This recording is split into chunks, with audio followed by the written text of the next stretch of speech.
Vieną dieną pasodino senelis ropę. Augo, augo roputė ir užaugo didžiausia ir užaugo saldžiausia. Sumanė senelis ropę išrauti. Rauna, rauna, išrauti negali. Pasišaukė talkon senelę.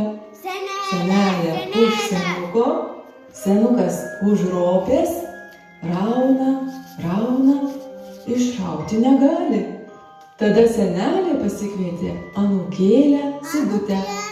Sigutė už senelės, senelė už senuko, senukas už ropės.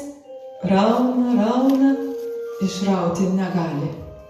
Sugalvojo Sigutė paprašyti talkon šuniuką Amsiuką. Amsiukas už Sigutės, Sigutė už senelės, senelė už senuko, senukas už ropės.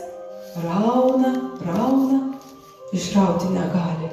Kągi tada pasišaukė Amsiukas katinėlį Rainiuką.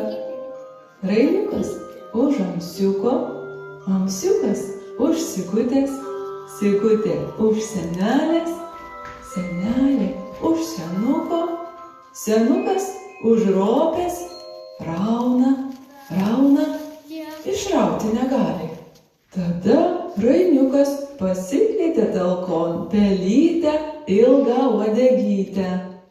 Ilga uodegytė už Rainiuko, Rainiukas už Amsiuko, Amsiukas už Sigutės, Sigutė už senelės, senelė už senuko, senukas už ropės.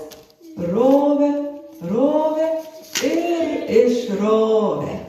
Tai džiaugsmo visiems buvo.